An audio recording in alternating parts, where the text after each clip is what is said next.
What happens if we ignore our career nest egg? It's going to crack.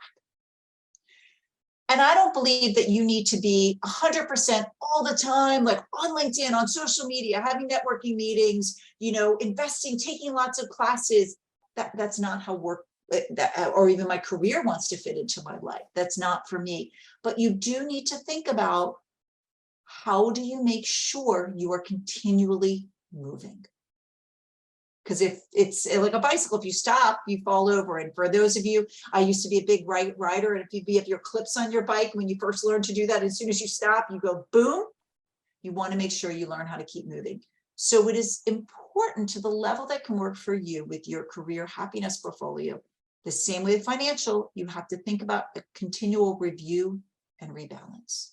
So what does this mean? You need to take time to look inward. What's going on inside of you with your life? What's happening? Do you have the freedom to travel right now? Is it that you are buying a house, or you're at a certain stage in your life, in your family, what you're looking for? So you need to look inward. You need to look realistically outward. I always tell people I want to be aspirational with my clients, but I want to be pragmatic.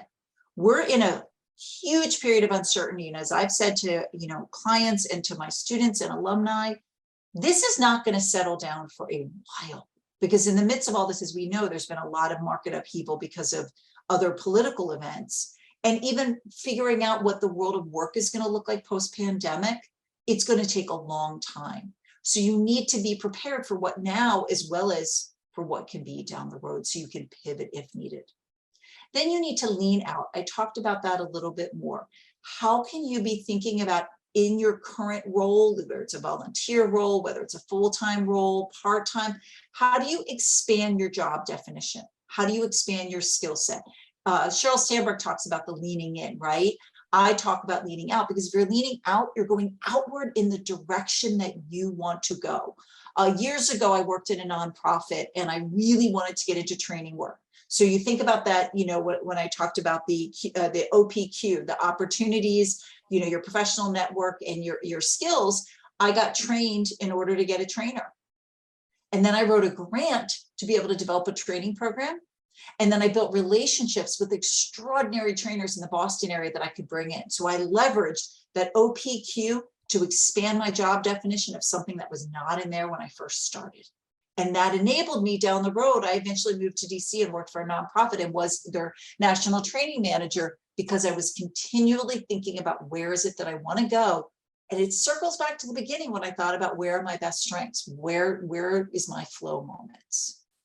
And then you just need to lean inward. So some of us lean outward and some of us lean inward, and you just need some time to pause, which is where we said earlier that I'm hoping you're giving your all time today. We all know we get those aha moments when we're pausing, whether it's in the shower, when we're doing something else, when we're going for a walk, that all of a sudden we get the clarity, like, the water quiets down just enough that we begin to see what something is. So to take that time and to be constantly thinking in the back of your mind, sometimes it's further in the back of your mind, how am I building this career happiness portfolio? Where am I now? And where do I want to be? How am I going to do this? And again, knowing that there's some parts of it where you can focus on now, and some of it you say, I'm not going to be able to do it another 3 years from now. And that's okay, but not that we're ignoring it.